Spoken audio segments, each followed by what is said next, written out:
Hey guys, welcome back to the channel. এখন যাচ্ছি গালি স্ট্রিট। আর মেন কথা হচ্ছে খাওয়ানোর মাছ নেব। আর আমার ইচ্ছা যে ওই ব্লু টাইগার বার সেগুলো আর জানি না পাবো কি না, কারণ নিলে ডজনে সব নিতে চাই না, কটা জিনিস নিতে চাই। খাওয়ানোর মাছটা আমি কিছুই থাকে না, এমন বেদার জিনিস সব। তো যাই হোক, যাই আবার।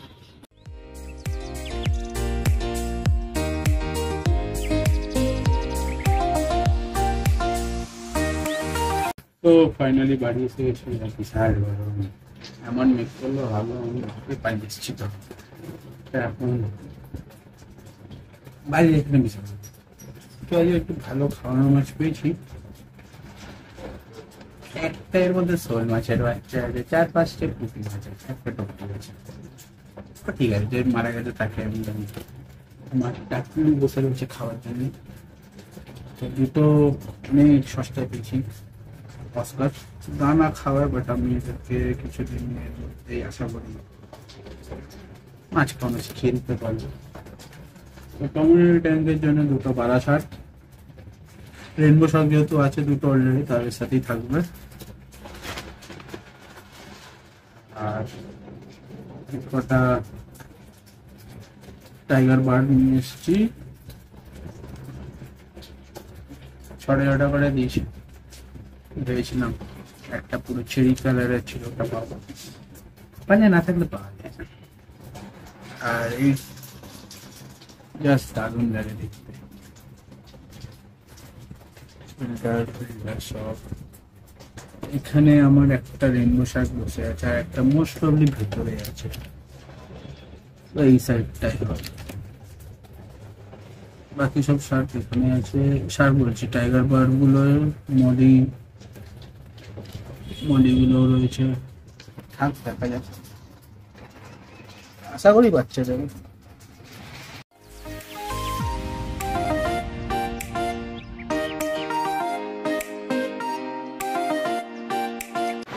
তো এবার এক এক করে সব প্যাকেটগুলো খুলে নেওয়া। প্রথমে যে মাছটা খাওয়ানোর মাছের প্যাকেটটা খুলবো, কারণ আমার মধ্যে কটা মরে গেছে, যেগুলো মরে গেছে সেটা আমি নিজের টার্টলকে দিয়ে দেবো যাতে ও খেয়ে নেয়, কারণ আগের দিন ও খায়নি।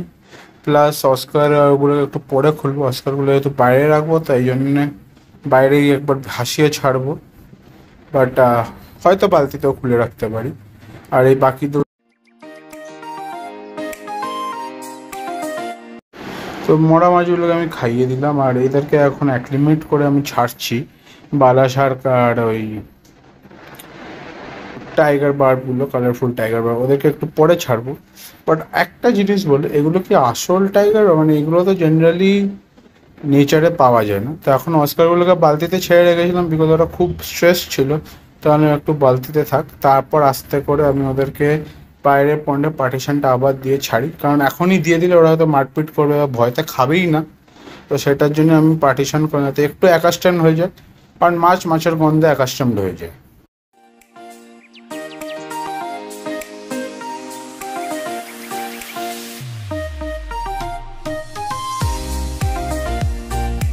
তো প্রথম দিন দিয়েছিলাম, কিছু খায়নি, তারপর আস্তে আস্তে খাওয়া শুরু করে।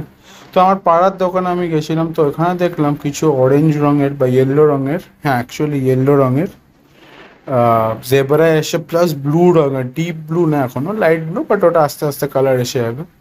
তো এদেরকে বেসিক্যালি আমি কেঁচোই খাওয়াই যখন রাত্রিবেলা করে, আর দিনে সকালবেলা 4-5টা না 10টা মতন দানা দিই। তো দেখতে পাচ্ছ ব্লু রঙের এগুলো সব মাছ এখন একদম সামনে চলে আসে, বিকজ এখন ফিডিং টাইম, এবার একটু পরে খাওয়ারও দেবো। আর এদের একটা জিনিস কী বলতো, স্কুলিং ফিস, তো ঝামেলাটা অনেক কম।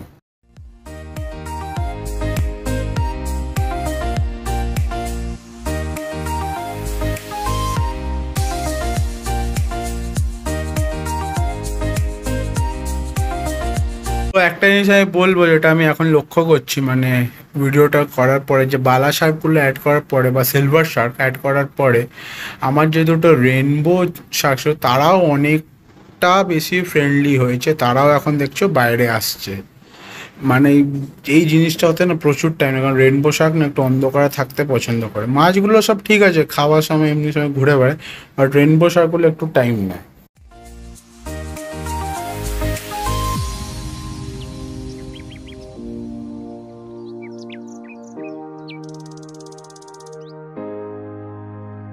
তো আমার পিকক বাসটা এত ফাস্ট যে ওকে আমি যে ঠিক করে একটা, কারণ আমি দেখেছি ও মাঝে মাঝে এত স্মুথলি খাবার নেয় না, জল খুব একটা নড়ে না, এখানে তো জল নড়ে গেলো, বাট ও মাঝে মাঝে এত স্মুথলি খাবার নিয়ে নেয় যে জল এক ফোঁটা নড়ে না।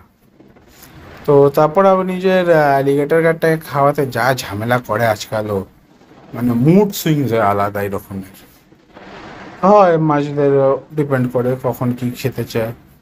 আবার ওকে একটু ঠিক করে না দিলেও ফেলে দেয়, ফেলে দিলেই আমার রেড টেল ক্যাটফিশটা খেয়ে নেবে।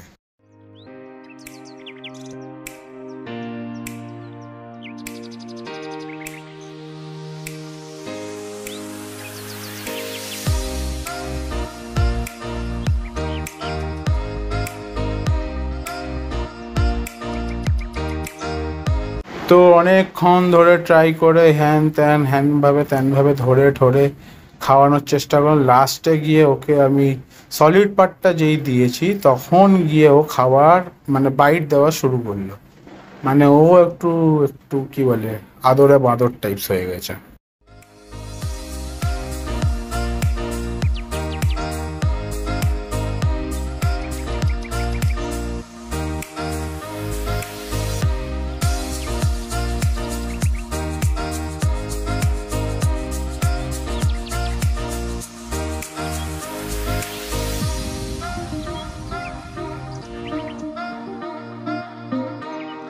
তো আমি একটা মাছ ছেড়েছিলাম দেখার জন্য এটা খাই কি না পরের দিন, আর এই ব্যাটা খেয়ে বসে আছে, মানে মুখে ঢুকেনি এত বড় মাছ।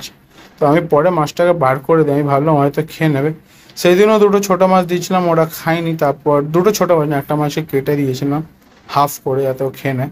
তারপর ওই মাছটাকে বার করে ওই মাছটাকে তো দিয়ে দিলাম পিকক বাস খেয়ে নেবে। পরের দিন দিয়েছিলাম দুটো ছোট্ট বাচ্চা খলসে মাছ। খলসে মাছ ছোটো থাকলে কোনো প্রবলেম নেই, ওদের কিছু যায় আসে না, অস্কার এমনিও খেয়ে নেয়। আমার বড় অস্কার যেটা আগে ছিল সেটা এমনি খেয়ে নিত, কাটা ফাটা সরানোর কোনো দরকারই থাকে না। এ তাও একটু স্ট্রাইক মারলো, বাট এখন একটু ভীতু। বাট হ্যাঁ, আমি সরে গেলে এরা অ্যাক্টিভ থাকছে, আমি সেটা দেখছি, আর এরা খেয়ে নিচ্ছে, খুব ভালো কথা।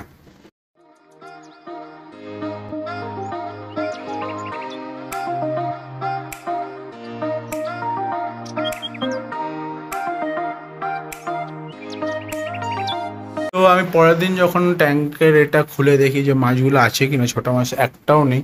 তো আমি একটু কেঁচো দিলাম, দেখা যাক কী হয়, কতদিন এদের অ্যাডজাস্ট করাতে পারি। যত তাড়াতাড়ি অ্যাডজাস্ট হবে তত ভালো। আর কেঁচো তো এরা রেডিলি খাচ্ছে, সেটা নিয়ে কোনো চাপ নেই। তো আজকের ভিডিওটা কেমন লাগলো বলে লাইক করো, শেয়ার করো, সাবস্ক্রাইব করো। আর এবার থেকে স্যাটারডে করে ভিডিও আসবে, একটু সমস্যার জন্য, একটু কারণ আছে তাই জন্য। স্যাটারডে করে ভিডিও আপলোড করব, আর ফ্রাইডে করে করবো না। আর যেটা হচ্ছে বল, আজ ভিডিওটা কেমন লাগলো। অস্কারগুলো ফাইনালি খাচ্ছে, কারণ যে দুটো মাছ দেখলে ওই দুটো নেই, বেরোয়ও নি, বাট আমার মনে হয় ওরা খেয়ে নিয়েছে। এখন হয়তো অ্যাকাস্টমড হয়নি লোক নিয়ে, তাই জন্য খায় না। কেঁচো ফেঁচোগুলোও খাচ্ছে। দানা বলেছিল দিদি, দানা দিচ্ছি, দানাগুলো গায়েব হয়ে যাচ্ছে, কে খাচ্ছে জানি না, বাট গায়েব হয়ে যাচ্ছে। কারণ মনস্টার যে বাকিগুলো তারা খায় না, আর আমি চাইছি এরা মাছ খাওয়া শিখে নিক, তাহলে সুবিধা হবে। নাহলে আবার সে অপটিমাম যে মোটা দানা সেটা নিয়ে আসতে হবে। তো যাই হোক, ভিডিওটা কেমন লাগলো বলো, লাইক করো, শেয়ার করো, সাবস্ক্রাইব করো। আর 500 করিয়ে তো 2025-এর শেষের মধ্যে আর দেখা হবে নতুন ব্লগে। So tata.